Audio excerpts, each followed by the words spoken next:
It's the Really Charlie Podcast. Yeah, it's the Really Charlie Podcast. Yo, it's the Really Charlie Podcast. Bumping through your broadcast. Grab a chair, fill your glass.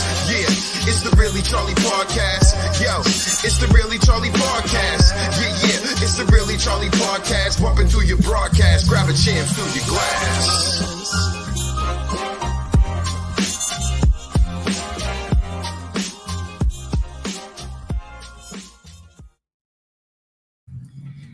Hey, welcome to the Really Charlie Podcast. I'm Charlie Perry, and today's host, and I'm going to call her a host because we want her to graduate and make her podcast a weekly thing, bi-weekly thing, definitely not a monthly thing. We got to hear more of her, probably every week would be great, So this is my host, Dawn Wagner Trudeau. And she works at your CBD store here in Tiverton, Rhode Island, because we are live from Tiverton, Rhode Island. It's the first time the Really Charlie Podcast reached out to the state of Rhode Island, and I'm glad to be here. What's going on, Dawn? Hey, Charlie. Thank you for having me here with you. Yeah, I'm very honored. Thank you. Good. Thank you. Good. This is something we talked about, and once you mentioned it to me, what you wanted to do, and have a podcast of your own, hot topics and alternative solutions. We said, what did we say? Hot topics and alternative solutions. Yep. So it's exciting because I think I had a small part in you getting on a podcast, because you're a former guest here. On the podcast. So I just hope that you continue with it and take it off your bucket list and make it a reality, because the things that I know that are very useful and essential to society, to people in general. So we really, really need to get the message out there. So you want to tell us about yourself a little bit? Yeah. I've been a nurse for over 20 years, and I've been in the hospitals and the hospital settings, and then I decided that I needed to do some more studies and learn more about alternative medicine, natural medicine.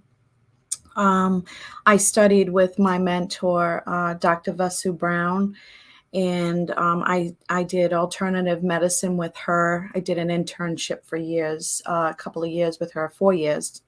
And I continue to mentor with her. And I also went to school, back to school. I got my bachelor's in nursing, and then I went back again, and I thanks to my husband, Gary, found a school that I really loved, Quantum University. And it taught me about alternative mindfulness, the whole mind, body, spirit, and how important it is that you can't heal unless you have all three components. So to me, that was pretty critical, especially after being a nurse for, still over 20 something years and learning this. And I graduated last year. I graduated from the program. I got my doctorates in integrative medicine. So I'm an integrative medicine doctor, and I got a Ph.D. in integrative medicine as well. And years of studying like nutrition. I've been in studies practically my whole life, just learning what's the right way to take care of our bodies, and that's been the challenge, because even for myself, I'm constantly challenged with, what do you eat? What do you do to be at peace, to be mindful, to be spiritual? What does that mean? So it's taken me on this journey, which has been pretty wild. Awesome. Well, there you go, folks. The credibility is there. The college bills are paid in full. And she definitely has a bunch of documentation behind us, right? So I just, I'm I'm really happy to have you here. Thanks. And all of us don't know everything, right? So when it comes to things that we don't know, we have to speak to people like you and give us some intellect, give us some knowledge so we can get on the right path when it comes to alternative solutions. Mm-hmm. All right. Hey, Michael, how you doing? Michael Sameo saying, good evening, Charlie. Great to see you. What about Dawn? You're leaving, Dawn? What's wrong with you, Hey, Michael. It must be that cushioned upbringing. No, I'm only joking. He's a great guy. Went to the U.S. Open. He's fortunate. Can you imagine that? Oh my gosh! Wow. This is the year to be there, So that was great to know that he was there and get to see those great tennis matches. Yeah. So we have a few things that you documented, and so what do you first want to talk about? I wanted to just talk about, how food is our medicine. Everybody has this posted everywhere nowadays, and people talk about it. And I don't think that we really dig too much into what exactly it means. And I just want to touch base on that and what it means to say you are what you eat, mm-hmm. and what that means as well. You also have to go back and look at you are what you eat. What does that mean? Mm-hmm. You go back and you look at, well, if you're a meat eater, what is the animals eating? Yes. And then you're eating what they're eating. What are they spraying on your vegetables? Pesticides, fertilizer. Mm-hmm. A lot of people are putting fertilizer on the crops, and they don't even know that. What's the natural way of using? What's some natural fertilizers out there? If anybody has any natural fertilizer out there and wants to comment and put it out there for other people that are that know. Where to go and where to get some natural fertilizer. That's a great information to put out there for everyone. But yes, I just wanted to talk about that and just say, many years ago, I remember, just as a kid, we used to have, I don't know about you, but we had milk delivered to the house. Mm-hmm. And how was your milk delivered? Do you remember? Well, the earliest memories I have is that it was in a glass bottle mm-hmm. with a paper cap on it. Yeah. That's the earliest. And it was stored in a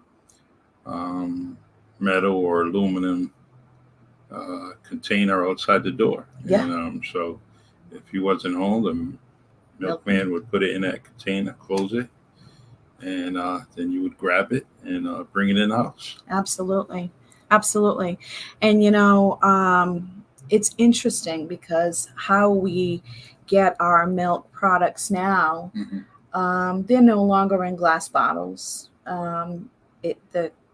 Why? We have all these plastic and environmental complaints about plastic. Why do we put our milk in plastic then? True. Why don't we put it back into glass? Because we're afraid it's going to break, or the safety issues. Because mm-hmm. I don't ever remember the bottle ever breaking. Not once. No. I don't ever remember ever. I think it always leads down to finances, with mm-hmm. the companies, and that's the saddest thing about it because everything we do now is recycle. But guess what? The glass bottle could be recycled over and over again. Yeah. How many times we're sterilize washing glass, yeah, absolutely. glass things in our own sinks, in our own dishwashers, So it all boils down to expenses and believe it or not, most of the plastics are probably made overseas, Yeah. or financed through companies overseas. So Absolutely. And that plastic is dangerous. You're taking that plastic and is it, what are you getting? The PCBs that you're getting from that plastic, is it toxic? I don't even think I see any milk containers. They have them on water bottles, but not so much on the milk containers, that it's free of toxicity with the plastic that you're drinking from. And then they have the plastic cap, where we used to have the paper cap, like you said. And then how is it being stored? And actually, what is it that you're feeding your cattle? One of the biggest things that we talked about the other day was hormones. I remember hormones is a big topic right now for me. For me, seeing a lot of clients, a lot of patients have hormone issues, the thyroid, and the hormones are out of balance. Well, what are your cattle's being injected with? Are they getting injected with hormones and antibiotics? Because if they are, that's going into your body. So, that's not good. No, just like we're absorbing, what do you say, all that vitamin D and calcium, guess what? We're also absorbing the bad stuff, or the stuff that is going to negatively affect us. Absolutely. So now that's milk. Yeah. You talked about meat. The country is now trying to get into a lot of eating vegetables. And we go back to the fertilizer, and there's nothing sometimes better than something made with vegetables. Meat goes, it's just good for me, Yep. Coming from Cape Verdean family, we needed everything, and sometimes, growing up, you grandmother, mother, they only made meals whatever they had, so they can make things last for a few days, Yep. So, but I never knew of this dish, until a couple of weeks ago. It's called vegetarian hash, and it just had vegetables in it. It's fried up, and you eat it for breakfast, lunch. But it had onions in it. It had some beans in it. There were some mushrooms. And it was more like a stir fry, but it came with the breakfast. And I think I could have ate that whole thing for breakfast. That could have been my breakfast. What I'm leading to is that, the country's kind of wanting everybody to lead to eating more vegetables, staying healthy, and grabbing those vitamins from it. Absolutely. I don't think I'll ever get away from beef, As you can see, my full figure, I just love it, good steak, a nice burger, So, but even those things can be healthy. Yep. If you moderate. In moderation. In moderation, yes. And that you're looking at, it's too bad that it costs so much for grass-fed and no hormones and none of all this filler in these meats. It's really sad because people need to they need to eat this. They need to eat this way, and it's unhealthy when they're not. Like we were just saying, there's a lot of problems. A lot of people have sensitivities to corn, and a lot of people have sensitivities to gluten. And they're, it was like a running joke a while back. It was like, oh yeah, he's got to be gluten. He doesn't eat anything. And there was a lot of jokes out there about it. But you know what? There's so much stuff that's in our foods now that it causes our intestinal wall to break down. And we're coming into the winter months, believe it, I don't even want to talk about it, but we're coming into the winter months, and our immune system is where our gut is. And if your gut's not healthy, and you're eating this stuff, this is one way to protect yourself. True. You know, everybody's worried, you know, with COVID, with good reason and all these other things. What about having us go back to some natural ways of looking at the way that we eat our fruits, our vegetables, our meat, taking care of our gut? Yes. What about stuff like that? And working on that first. It and that's when you come in, you know, especially I don't see like, well, there's plenty of health classes, but I think there should be a little bit more supplied in health classes that are in schools, because, you know, as most of my habits of the food that I eat came from when I was younger, you know, me as well. whether it's a routine and you know, type of foods that you may eat. And so why not kind of teach the younger generation, the younger kids, that this is good for you. This is what you should eat.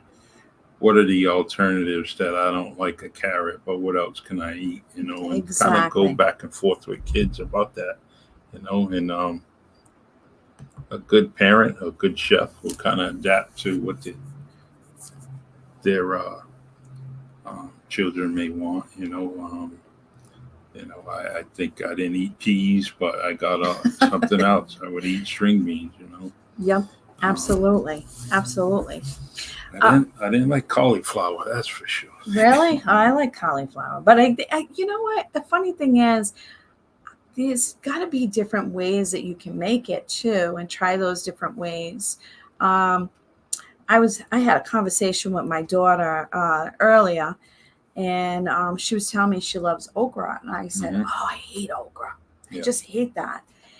And she's laughing. She says, "Well, how do you eat it? Because it's great." And she was just sitting there eating the okra that she plants in her garden, and I'm like, "Really? How can you eat that?" And I said, "Well, actually, I had it like 10 years ago. I had it in a can." And she was like, "Who eats okra from a can?" I said, "Well, I did. I wouldn't do it now. You know, I watch what I eat, like try to stay away from canned foods now. You know, I've learned, I've grown and grown to learn." But it was funny because you might not like something a certain way, and then you try it differently. Like for me, it was the can, you know, it wasn't fresh. Maybe the cauliflower, putting certain seasonings on it. No, that would have to be my alternative if I was going to eat it or had to eat it. Not that I have to, but I would have to try a different seasoning other than maybe salt or pepper or something like that. It's like just, the sriracha sauce. Yeah, something. He needs a spicy.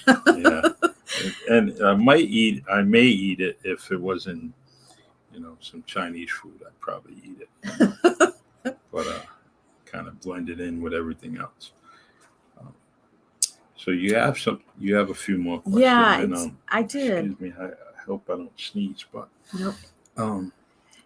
Yeah, so I was some of the stuff that I had that I was going to talk about was the antibiotics that go into foods and why, you know, why we have antibiotics in the foods.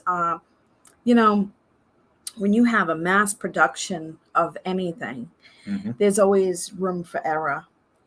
Anytime there's a mass production of something, how can you have it perfect? You can't. It's just too much in the chain and the demand. So the more demand that you have, you know, you have all these cattle. I couldn't even imagine having all these cattle and they're being milked by these machines. And not to sound gross or anything, but I'm going to tell it how it is. And you know, the udders, they're being milked, and it's ripping the udder, and then they get these little sores on their udders, and then they have to get antibiotics because they got pus there. And I know it sounds disgusting, you know, but this is what's going to go in your food. You know, you're going to have a cattle that you're milking that has an infection. Well, they have to give them these antibiotics to clear them up so you can have the milk and not have a staph or some kind of infection growing in the milk. So when you see this, it's kind of a little creepy to me, but kind of goes back to what you were talking about, the liner of your stomach. There's probably a liner to the udder, to protect it. Yes. So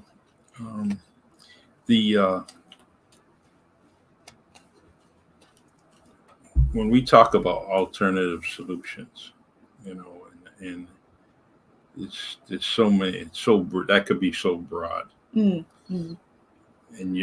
with your profession, your alternative solutions, would it be food? What would it be? What were the alternative solutions that you would? I think it's important to look at, of course, especially today with money situations, it's hard to buy organic. Sure.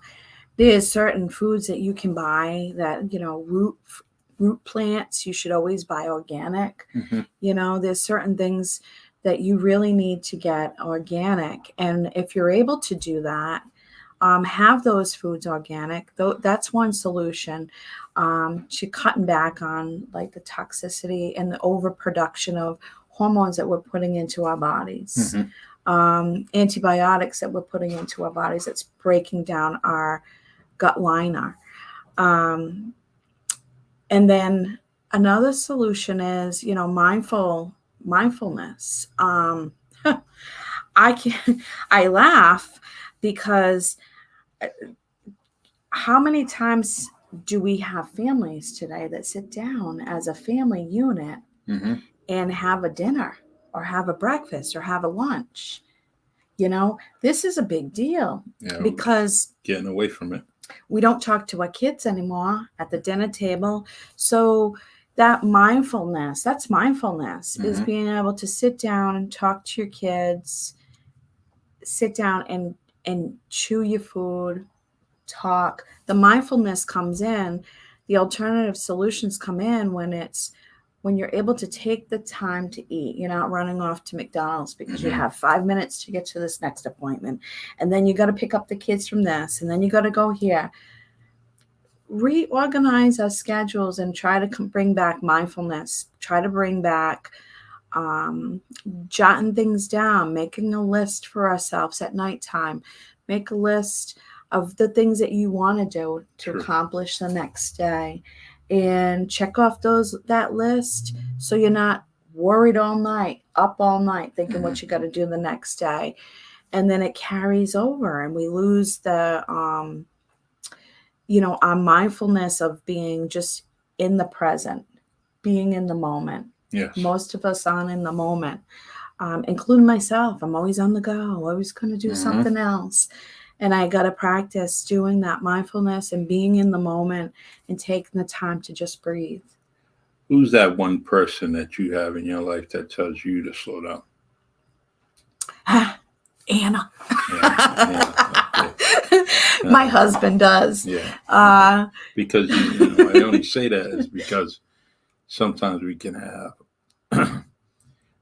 all the solutions and we can ask others to apply it. Yeah. And then sometimes we kind of forget about our own selves, and they're like, I got to speak to so-and-so, Mario, I got to talk to him too, I got to do this, and then all of a sudden, someone sees you jumping around from place to place, to subject, to person, and you need that one person that's going to say, hey, Gary saying, stop. Yep, absolutely. Yeah, my wife, slow down. Yeah. And so I'm glad that you have someone that can do that. Let's see. Michael says the environmental impacts, which are directly associated with our health and levels of immunity, have been front and center as we all process through the COVID virus. Yeah. So true. Definitely. I like Michael. Michael comes up with so many good things, on my podcast. People may think that he's on the payroll, but he isn't. I love that he's very, very his intellect is unbelievable. Yeah, Actually, I hope both of you guys connect absolutely. because a lot of the alternatives that you talk about, he's very familiar with it. What are your intentions with the podcast? Bringing it front and center. What do you want to do?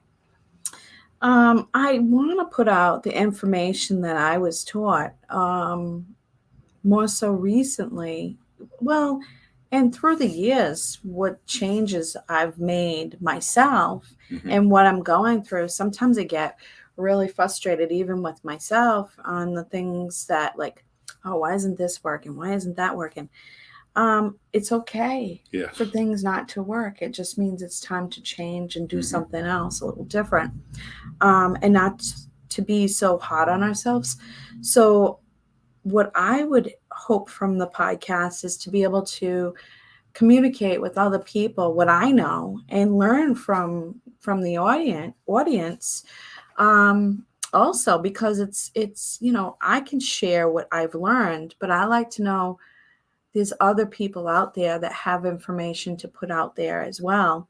And I want to learn from them as much as they're learning from me. So awesome. That would be something that I would really like to do. That's great. I just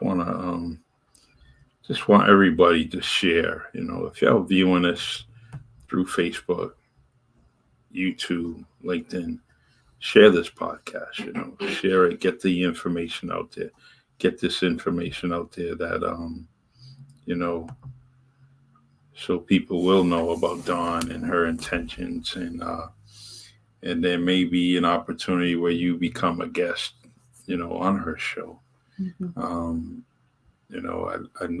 We talked about you having a meeting, and meeting with people and talking and having open discussions about many, many things, and so I hope that everyone that's viewing, if you want to, these are the things that you may want to talk about. And I highly suggest that you speak with Dawn and use her expertise and her professionalism to your benefit, Yeah, and I think I would like to also, have the opportunity to meet other people and talk about hot topics with alternative solutions that other people have. There's, I'm not the only one that has that can come up with the solution. The whole thing, it's a platform for many to look at it and have the conversation. Like, what is the other solutions? So this is a great way to find that out and share stories and share not just education. You don't have to be, highly educated to do that, to know. I mean, you could have your own personal story that's happened, and want to share your own personal story and how you've overcome something that can help many other people how to overcome something. Yeah, victimization helps out, by the victim talking about it, it helps them, and it also helps others to have some empathy, for that particular person. But talking about it is part of the therapy, and listening is also too. Some people have these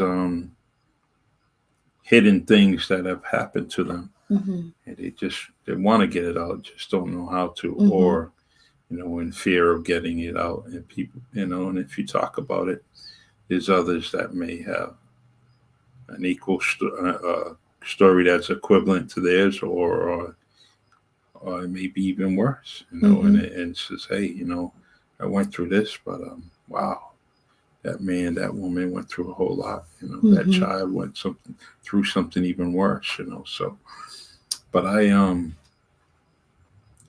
love, I can't explain to you how much I love doing podcasts and getting involved with different people. I wouldn't have met, our little circle, our mutual friends. I would have Mhm. never that would never happen. Absolutely. And so it's social media and podcasting Mhm. is something wonderful to me. I think I'm listening and listening to more podcasts than I actually am doing, as far as television. So, and I think it's Great more way. more truthful. Yeah, it is It is. truthful. You can actually have we all have our opinions about things, and then we all have our experience. Mhm. And then you can just bring both of them together, your opinion and your experience. Yeah. But it's a great way to, I'm really glad that you're doing this, because it is a great way to get information out there Mhm. without really being censored on certain Yeah. things. Topics. Some topics are really sensitive, and we were talking about some topics, and some of those topics are really sensitive, and you don't know how to bring these topics up because they are so sensitive. Yeah. We the open discussion about A through Z is so important to society. We have to have some conversations. Agree, disagree, Mm-hmm. or agree to disagree. And I talked about that earlier when I was viewing a friend's podcast. And it's very, very important. I think I listened to 5 podcasts today. 75% of it was, to my liking. 25% of it, I differed a little bit.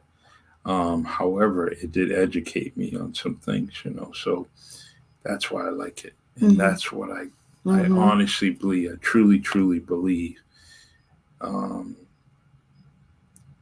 that your podcast and what you're thinking of, your brainstorm, is definitely going to be something that is very, very popular, and it's going to be very soothing to you because you're doing something else to help yourself, help others, and so I can't wait. Thank you. Look how we set it up. It's very easy. It is. I was actually a little bit nervous about doing this, but Charlie, you're good. You're always Thank you. good. You make things so easy going. You're smooth. Got to do So it. it's really been a pleasure. I do want to say, if anybody out there wants to hear, there was a podcast that I listened to the other day, and it was a friend of mine told me about the podcast, and I was like, oh, that's interesting. I'm going to listen to it. It's called The Moth. I don't know if you've heard of this. What is it? It's called The Moth, like the moth, MOTH. Yeah. And I think it's out of Woods Hole. The podcast is out of Woods Hole. I don't know if anybody out there has heard of it, but I listened to this story about this young man that came from India, and I'm going to be ignorant here about, I forget what they called, but he talked about his turban, and I forgot what the turban is called, but how he was not allowed to wear this turban, and it took him a while and before he could wear this. It's quite an interesting podcast to listen to. There's all different kinds of stories about, different people giving their expertise on what they do, or just, it's nothing like you don't have to be highly educated or anything like that. You can give anything on the podcast like this, anything.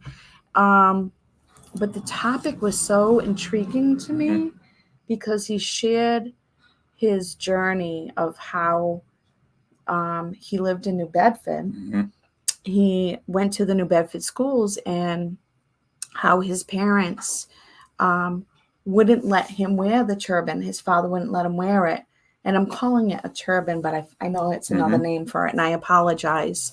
But he couldn't understand how come I can't wear this turban. And he was saying, the father said, you'll know someday. Right Mm-hmm. now, you can't wear it. And as he got older, they did a special wrap, but it wasn't the actual turban. Mm-hmm. And I guess what ended up happening was, as he was growing up, he finally, at the age of, I don't know, I think it was like 16 years old, 15 years old, he could wear the turban. And he went to school, and the kids were making fun of him. They would hit him in the head. Mm-hmm. They would call him all kinds of names. And it was, I couldn't believe the story and how I didn't understand what it meant and the value of what this turban meant. Yes. I just thought it was just a covering. Mm-hmm.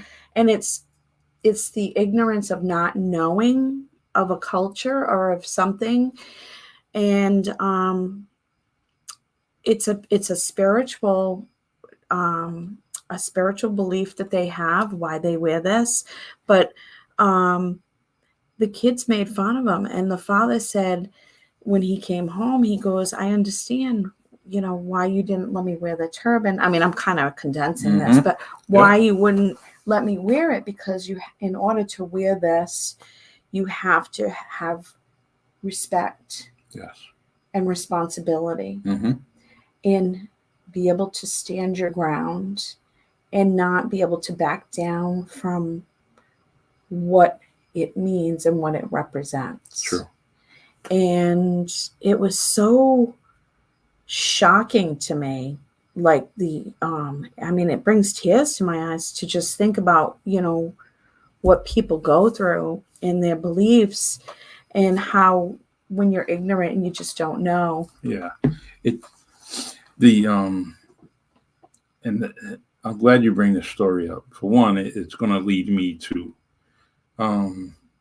looking for that podcast, and just kind of basically having something else to listen to. Give me an understanding, because actually, I learned so much. I'm listening and learning through so many podcasts. That story kind of amazes me, and has my interest, and it may be something that, could be a future guest here. Yes. And, I'm doing it a total injustice for what, because I think the way that this guy explains the story, he is such a great storyteller. Yeah. And that's what it's all about. Like your story, he really tells it. And I'm ignorant to not knowing this. But when I was listening to it, I was just like, wow, this is like, it just blew me away. Mm-hmm. It really blew me away. So it's on the Moth. It's a very interesting podcast. And thanks to Michelle, my friend Michelle out there had turned me on to that podcast. So I want to thank her for it. Michael says, how to tell a story, the essential guide to memorable storytelling from the Moth. Awesome. See that? Michael, there's no payroll, so don't be digging up stuff, Thanks, Michael. Yeah, it's good. I laugh about that because I go on some of my friends' podcasts as a guest, as a viewer, and I do the same thing. Oh, I got some.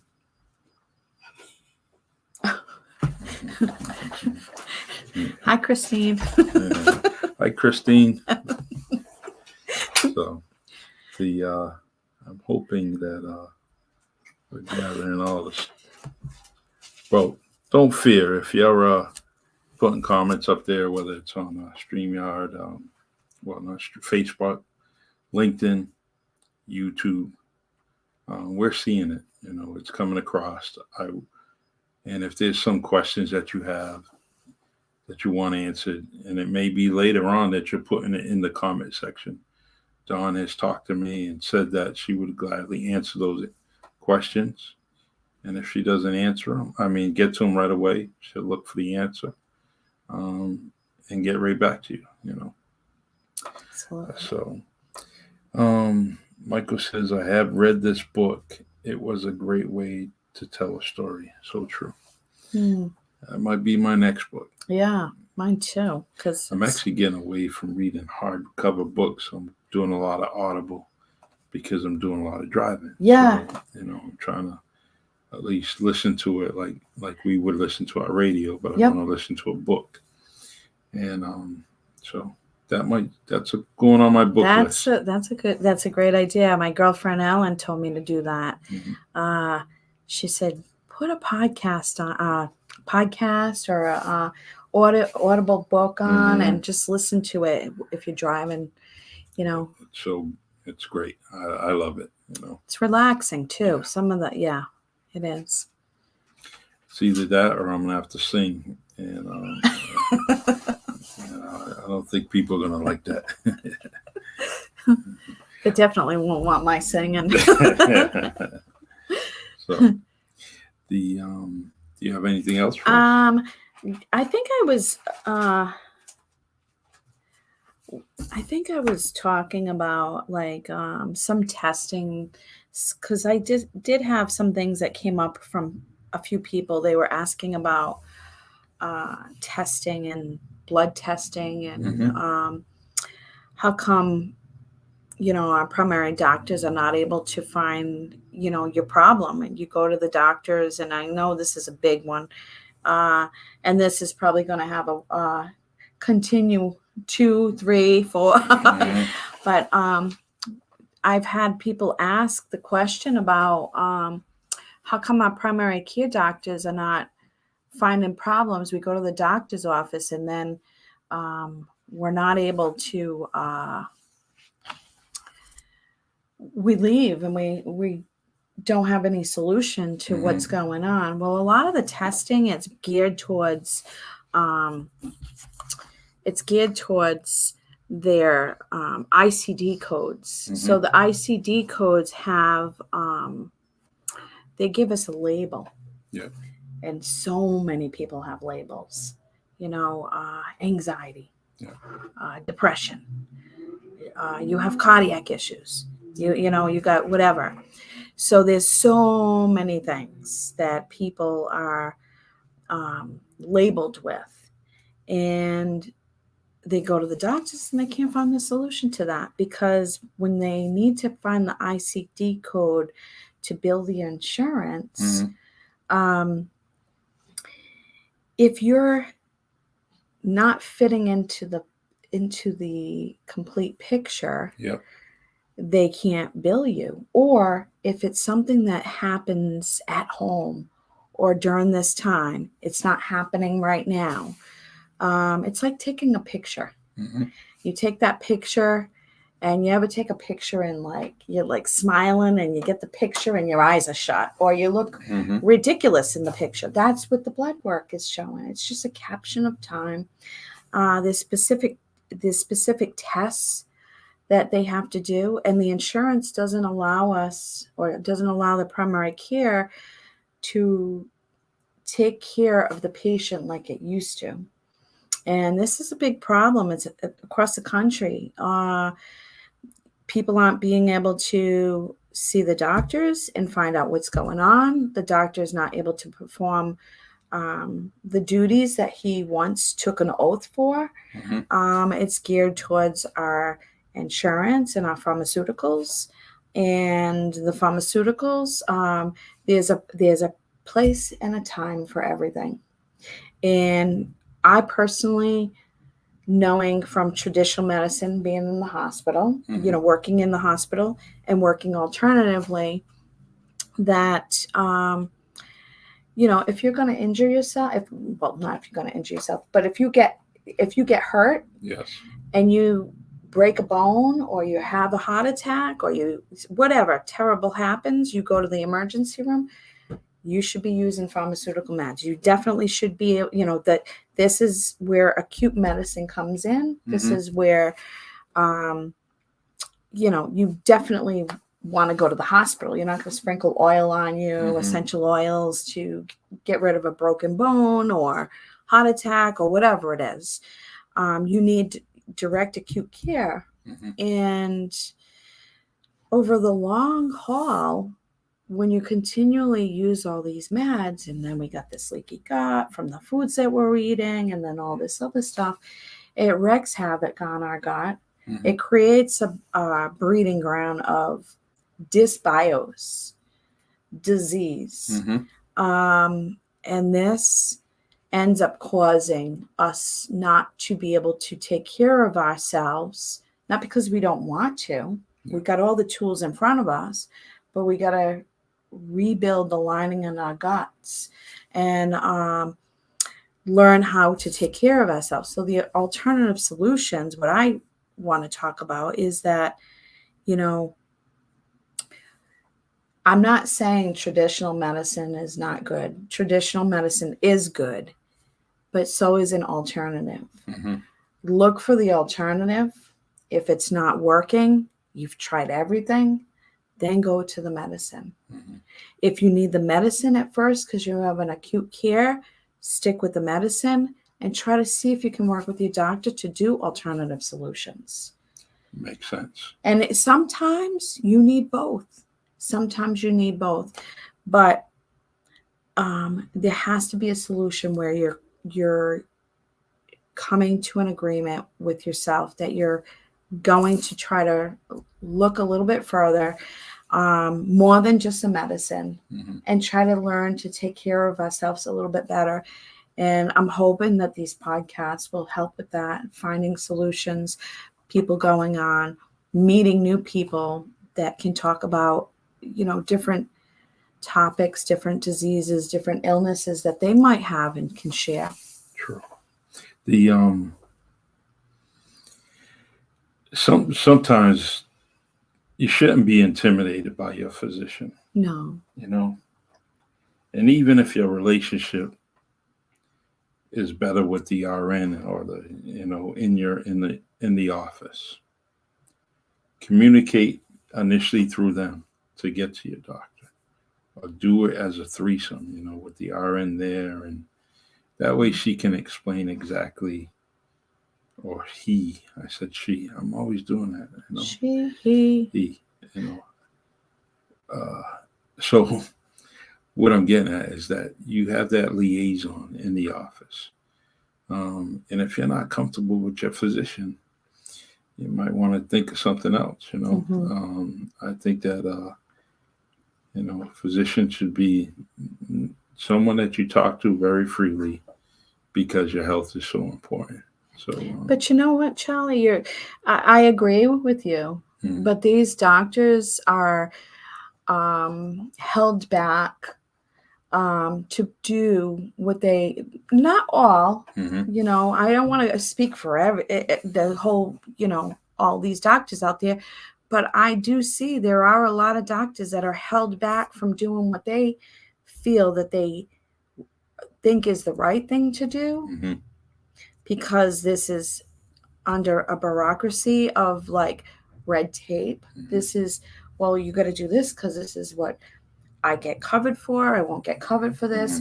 And who could be the Red Cross for everyone? They took on this role to help to take care of people, not to dish things out of their pocket, and to help people. And there are some wonderful, wonderful doctors that do even that. They dish out stuff for their patients. But I think it's definitely, it's a challenge. I do alternative health. I have Ageless Wellness Medicine.com. You can go on. Or you can contact me through Ageless Wellness Medicine at gmail.com. My number here is 774-264-9600. And just so everyone knows, I do alternative, and I do work with primary care physicians to help to bridge the gap. What was the number again? It's 774-264-9600.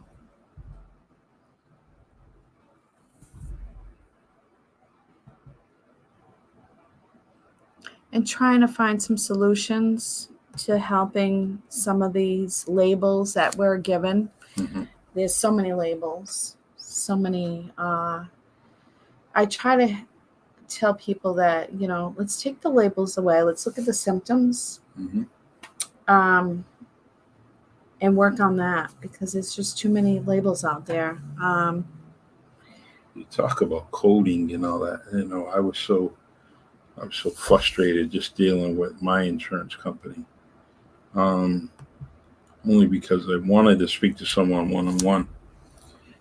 And I just got tired of trying to do things, whether it's chatting and you got a bot or something, Mm-hmm. having a conversation with you.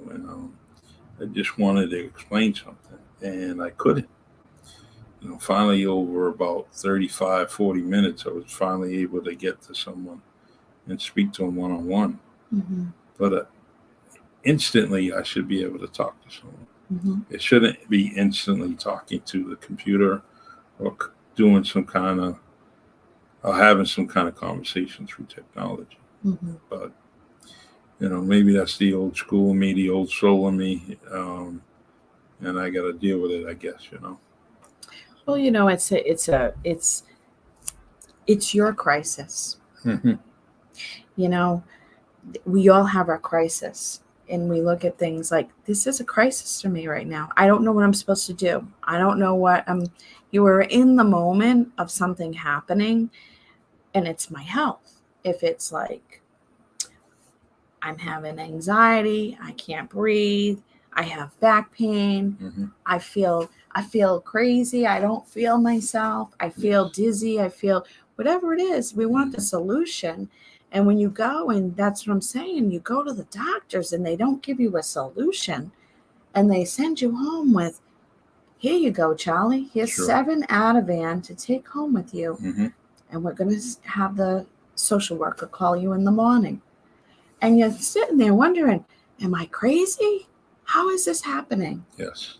And this happens so many times, over and over and over again. Mm-hmm. I have seen this, and it's actually sickening. And I think Michael wrote something about the healthcare system. So the healthcare model and qualities of care in our country requires a complete reassessment. I agree. It's so many things. When you talk about medicine, you you can talk about education, you can talk about the court system, law enforcement. We all need a new reassessment of many, many things, because we are changing. Things are changing in this world so quickly. Mm-hmm. And that's based on, technology. It's so quick.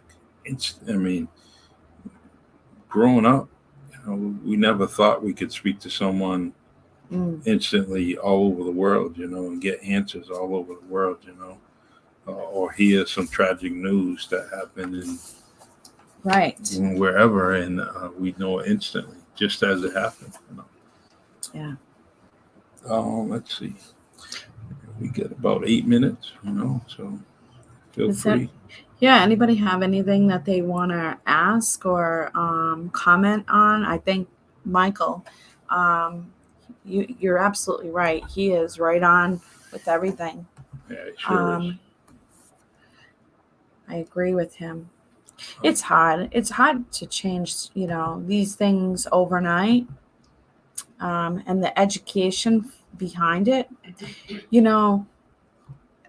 I do own the Your CBD store in Tiverton, where we are right now.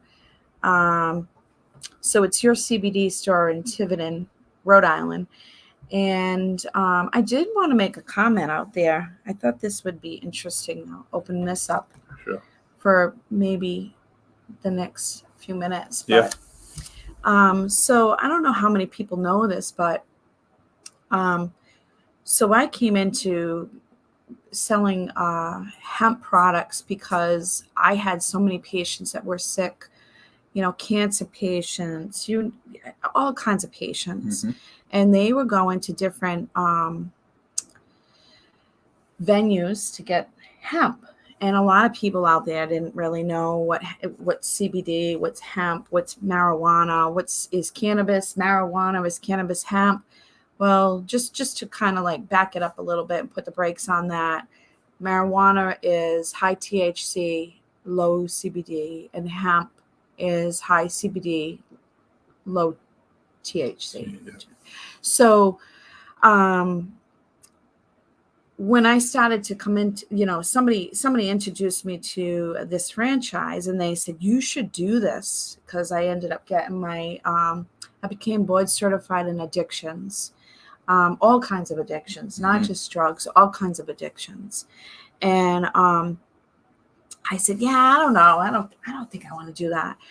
And then it came down to the fact that, some people were getting some really bad quality products. Yep. And I thought, oh my God, I want to be able to provide. I'm not only providing healthcare and telling people to take this supplement or take CBD or whatever, hemp. I want to make sure that they're getting it from a good source. Yes. They got good quality. They have certified a certificate of an analysis with a code and a lot number and all this stuff.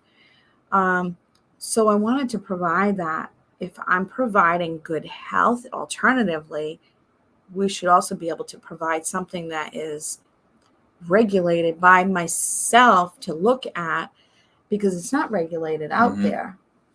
So with that being said, I just want to let everyone know that the state sent me a letter, and the letter said that I could no longer sell hemp if I don't get licensed as a hemp provider. And I thought, what the heck? I got a store. I went through the process. I went to the town. I did this. I did that. What are they talking about? I'm selling hemp. So anyways, what ended up happening was I had to go to the police station. I had to get fingerprinted. I filled out my application, all this stuff, and submitted it. And we're in the process of being licensed in Rhode Island as a hemp provider. And this is a new thing that they're coming down with. And I thought, that's kind of weird. That's a little bit crazy to me. But then I was thinking, we're trying to provide the highest quality to people that are pure, and that isn't creating more problems for them to, that has mold and all this other stuff in it. Want to have good quality. Know that if you're taking 10 milligrams of something, it's 10 milligrams. It's not 10 billion milligrams. Yes. That it's there's no way that you can have this amount and be this cheap. 5 for $1 on Amazon. This is all craziness. So I did say with the staff, Anna and Matteo, I said, maybe there's a reason why we need to do this. We need, we're providing good quality. We're providing good care. We're providing alternative solutions. We're going to be licensed. We're going to go through the process. So just want everyone to know we are going through that process to be licensed as hemp providers. There's no longer going to be people selling hemp in Rhode Island, and it's supposed to go nationwide. I don't know how soon, but it's supposed to follow suit nationwide, that you're not going to be able to buy hemp unless you're qualified. I thought it was a good idea. There was some things that I thought, well, is it a money thing? Could be. I think so. But I'm not. I think everything is. Everything truly has some kind of value to it. And whether there's no value to it, they want to make some value to it. But all in all, I'm glad it's going that way, because, you don't want to have some kind of overdoses, kind of bad reactions and stuff like that. So I think it's good, and You got to follow your lead on this, and then Yeah. just take it as it's coming, and Yep. and have something like that on your wall eventually, Yeah. Where, but no, good for you, and it's good for the state of Rhode Island, and hopefully the whole country continues to follow that lead, and then we'll have a healthier country. Yeah. Yeah, I believe it. Hopefully we got to look positive at this, because I got to say, I was a little angry at first. Mm-hmm. Won't say what I said, but I was a little upset. Well, it's called the Really Charlie Podcast. Really say what you but after cooling off and being mindful of what I'm doing, mm-hmm. I was not happy about it. Anna and Matteo can attest to that, and so can Gary. Mm-hmm. But we're gonna follow what we need to follow, and keep it safe for people. I know there's other things out there but we're gonna stay on this path. We're gonna I'm staying in my lane and staying on this path to keep it safe. And I'm pretty sure you're not the first, you're not the last, but you can definitely be a mentor for others that are kind of leading in the same direction that you are, where they may come to you and say, hey, I need some guidance on this. Mm-hmm. I'm going to open a business a few miles down the road. I need your help. We got to do this as a group, together, and make a healthier town, healthier state. Could you help me out? And then you become a spokesperson for, mm-hmm. Certification and stuff like that. Absolutely. Let's see. Did I read this last comment Michael wrote? Let's see. The healthcare groups I am actively working with, our mandate includes reviewing each model, financially, compliance, and medical before any decisions to invest or time and money in those institutions, which is true. That's awesome. He's an administrator. Please look at Michael's comment. It's pretty, I'm going to put it up there, but this is why I read it out so loud, because it covers the whole page. Mm-hmm. Just read that when you have a chance, and feel free to comment on it. But it's definitely the gospel from Michael. Samael.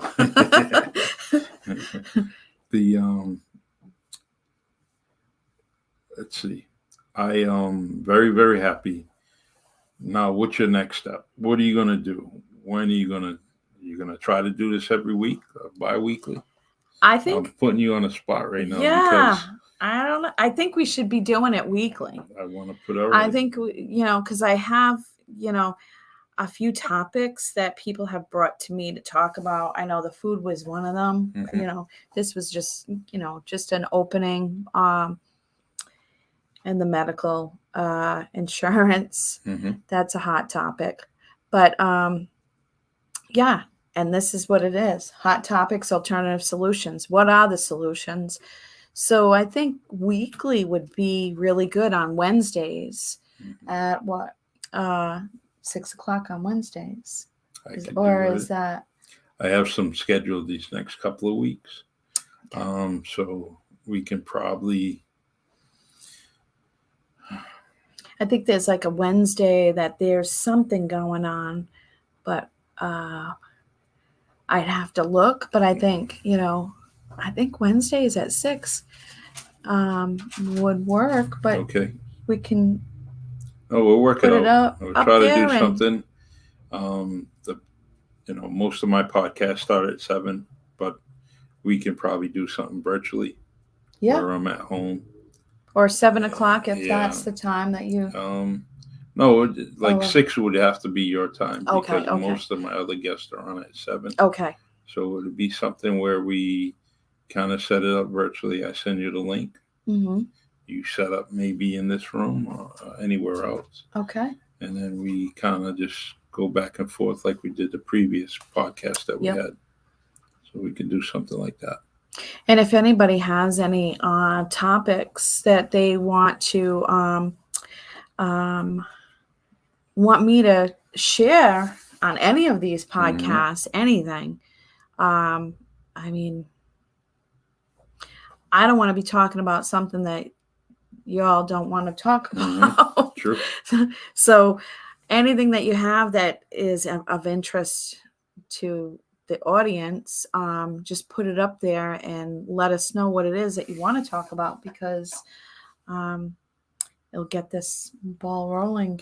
And I can really kind of dive deep and investigate some of the stuff that you want to put out, you want me to share. If it's knowledge that I have already, or if I have to go out and research something and bring it back to the podcast. Okay. Well, I'm definitely ready for this, and we're going to continue to advertise. You know, Dawn, Wagner, Trudeau. Thank you. Got to put both her names in there. You know, she has them for a reason. You know, but we definitely want to get this out there, and I'm going to gladly help out as much as I can, 110%, and make sure that we bring this great information to you. Yep. All right. Thank you. Thank you for joining us. Thank you, everyone. All right. Thanks, Charlie. Good job, as always. Thanks. All right. Let me see. I just want to let you know that we will be airing Wednesday. Let me see. My guest Wednesday will be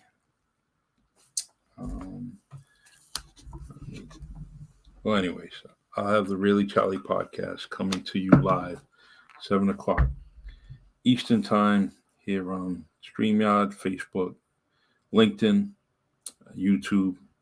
Please subscribe to the Really Charlie YouTube channel, like it, subscribe to it, and you will not miss any of my podcasts. This podcast will be uploaded to Anchor within the next couple of hours. Once I do get home, I will upload it to Anchor and Spotify. So feel free. You can listen to it later on or listen to it in the morning. And it will be live.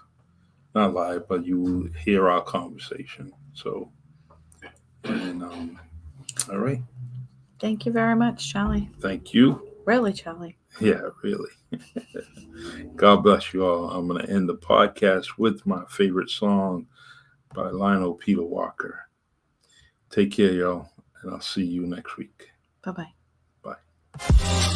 It's the Really Charlie Podcast. Yeah, it's the Really Charlie Podcast. Yo, it's the Really Charlie Podcast. Bumping through your broadcast. Grab a chair, fill your glass. Yeah, it's the Really Charlie Podcast. Yo, it's the Really Charlie Podcast. It flips. I'm going to end it.